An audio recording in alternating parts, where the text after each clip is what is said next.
This is One on One.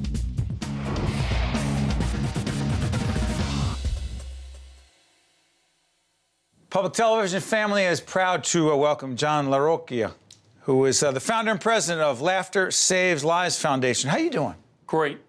Great. Thanks for having me. It's an honor. You served 21 years in the fire department. 21 years with the City. FDNY, retired in July 2008. And so, were you always funny?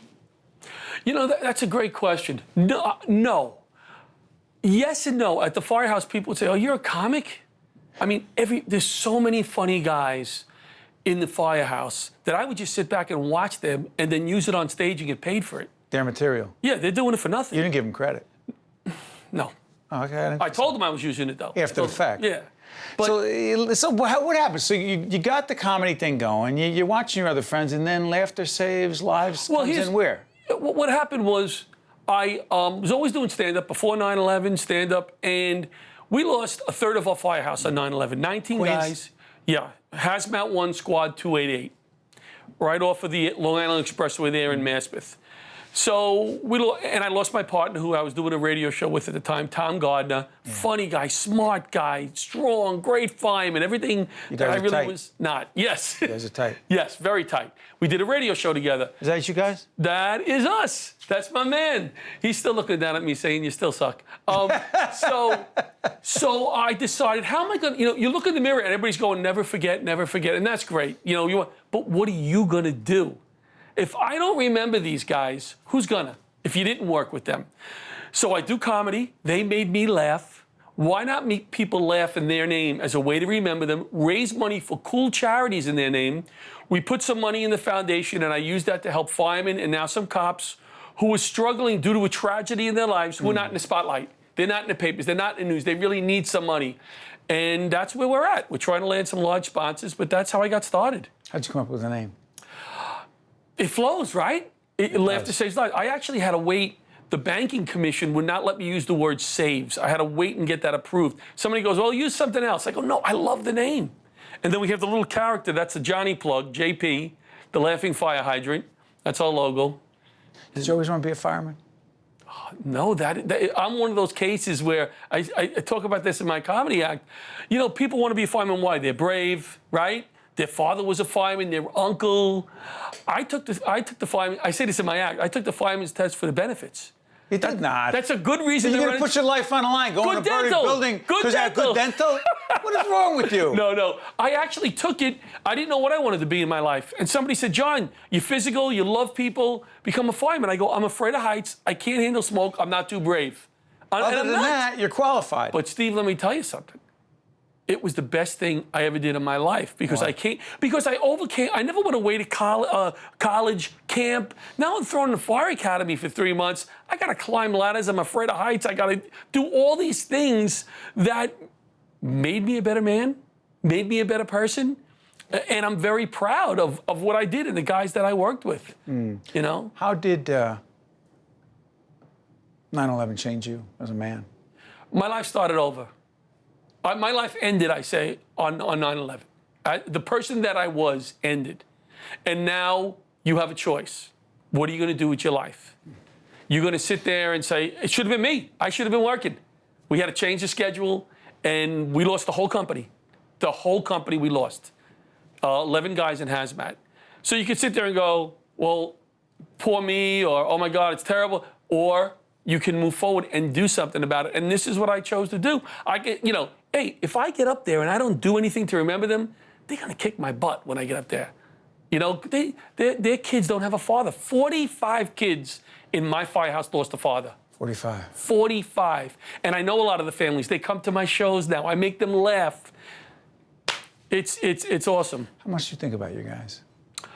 I'm not going to tell you I think every day. I keep busy, whatever, but I think about them a lot. Especially when I see their kids. I'm on Facebook with their kids. I keep in touch with their kids. They come to the shows. I started a new radio show, Monday night, Laughter Saves Lives radio show. My first guest was the daughter of Dennis Scalzo, one of our guys we lost on 9/11. It's important to me, every show, to have somebody on because that's what I'm trying to do. Never forget them. And it's just another way.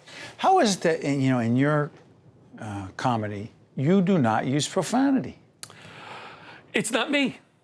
It's not me. I watch comics that are pretty dirty, love them, funny, hysterical. I don't feel comfortable doing that. And people didn't believe me. And people say, well, how dirty are you? I go, well, my 11-year-old daughter has seen my whole act.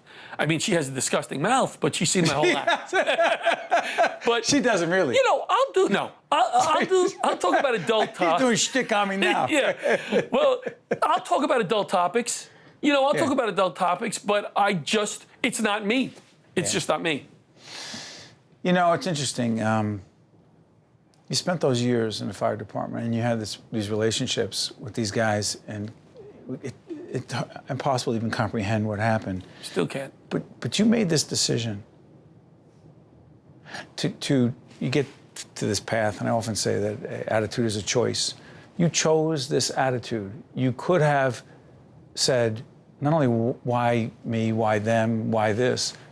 You chose to do what you're doing right now. I don't think I have. Is there no alternative? Was there no alternative? I don't mean to put it that way, but did you really have no choice? To me, in order for me to live and be happy, I have no choice. This is what I have to do. I struggle financially some months. My wife's like, you're putting all this time into this foundation. You're not making any money. That money goes to, hold on for interrupting.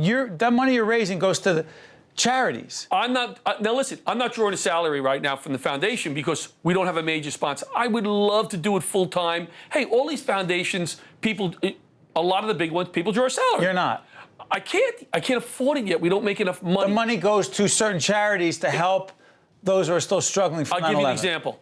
Two examples. We try to help emergency responders who are not in the spotlight. We had 3 cops that died recently in New York City. Terrible. It's all over the news. The money comes rolling in. A 30-year-old girl from Connecticut. A few seconds, go ahead. Firefighter, just diagnosed with ALS, 30 years old, 2 kids. Not in the news. We sent her a check. Hope you feel better. This is in memory of my guys. And that's what it's all about. That's what we try to do. Make people laugh. Laughter does save lives, and I can't believe they gave you a hard time about taking that name because not only does laughter save lives, but you're making a difference every day in the lives of a lot of people. We appreciate the service to the city, and we appreciate what you're doing for your brothers and their families. Well, thank you for having us on. Thank you. Appreciate it, Steve. Keep it up. Thank you. One-on-One with Steve Adubato has been a production of the Caucus Educational Corporation, celebrating over 25 years of broadcast excellence. This special edition of One-on-One with Steve Adubato is brought to you from the Tisch WNET studios at Lincoln Center.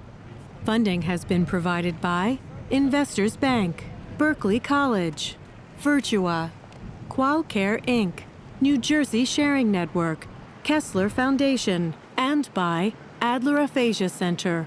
Transportation provided by Airbrook Limousine, serving the metropolitan New York, New Jersey area.